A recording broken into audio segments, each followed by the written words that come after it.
நல்லா இருப்பீங்க. இந்த நாளிலும் நாம் ஒரு பொருத்தனை செய்தால் அது சரியாக செய்ய வேண்டும்.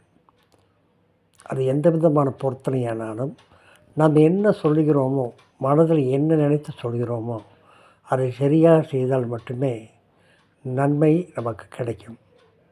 ஆனால் சில நேரங்களில் பொருத்தனை செய்துவிட்டு யோசனை பண்ணுவோம். இத்தனை கொடுக்க வேண்டுமா, இவ்வளவு கொடுக்க வேண்டுமா, கொஞ்சமாக கொடுத்தா பத்தாதா, அடுத்த மாதம் கொடுத்தா பத்தாதா, இந்த மாதிரியான வேண்டாத எண்ணங்கள் வந்தால் அது பொருத்தனை செய்யாமல் இருப்பது நல்லது என்று பிரசங்கியில் சொல்கிறார். ஒரு சமயம் கிருஷ்ணதேவராயர் அரண்மனையில் தெனாலிராமன் என்ற ஒருவன் இருந்தான். அவன் ஒரு யாகம் கழிக்க வேண்டி ஒரு பெரிய பானையை வைத்து அதில் ஒவ்வொரு வீட்டிலிருந்தும் பால் கொண்டு வந்து ஊற்ற வேண்டும் என்று அரச கட்டளையாக இருந்தது.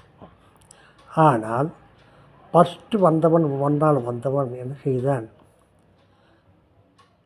இத்தனை பேர் பால் கொண்டு வரும்போது நான் ஒரு சொம்பு தண்ணி ஊற்றினா கண்டுபிடிக்கவா போகிறோம் என்று எண்ணி அவன் தண்ணி ஊற்றினான். யாருக்கும் தெரியாது. இதே போலத்தான் அரசவையில் உள்ள எல்லாரும் இத்தனை பேர் பால் ஊற்றும்போது நம்ம ஒரு சொம்பு தண்ணி தெரியவா போகுதுன்ட்டு என்று கடைசியில் பார்த்தால் சற்று நிறைய பால் இல்லை, தண்ணி தான் இருந்தது. அரசருக்கு வந்ததே கோபம். அதனால் பல பிரச்சனைகள் வந்தது. அதே போலத்தான் பைபிளில் பார்த்தீர்களானால் அனனியால் சப்பீரால் என்ற தம்பதியர் இருந்தார்கள். அவர் ஒரு நிலத்தை விற்கும்போது அந்த நிலத்தில் ஒரு பங்கு ஆண்டவருக்கு கொடுக்க வேண்டும் என்று எண்ணியிருந்தார்கள். அது அப்போதைய கட்டளை, அப்படித்தான் நடக்க வேண்டும் என்று அங்கிருக்க அப்போதைய சூழ்நிலை.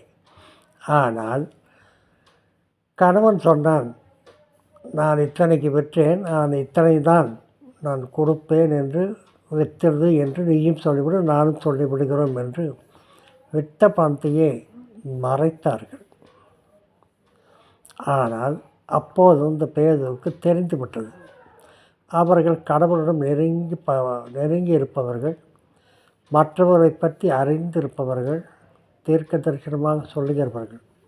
இப்பொழுது இந்த பணத்தை மறைத்து விட்டாயே என்று அவனிடம் கேட்டபோது, இவ்வளவுதான் வெற்றது என்று சொல்லும்போது, வேண்டுமென்றால் என் மனைவியிடம் கேட்டு பாருங்களேன் என்று சொல்லும்போது அவனும் கணவனுக்கு வேண்டி கணவன் சொன்னதையே சொன்னான்.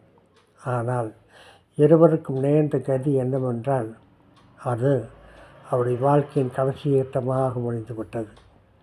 என்னை கேட்டுக்கொண்டிருக்கிற சகோதரனே, சகோதரியே, எந்த விதத்திலும் நம் கடவுளுக்காகட்டும், வேறொருவருக்காகட்டும், யாருக்காகட்டும், ஏழைக்காகட்டும், யாருக்கு நாம் செய்கிறோம் என்று சொன்னால் செய்ய வேண்டும்.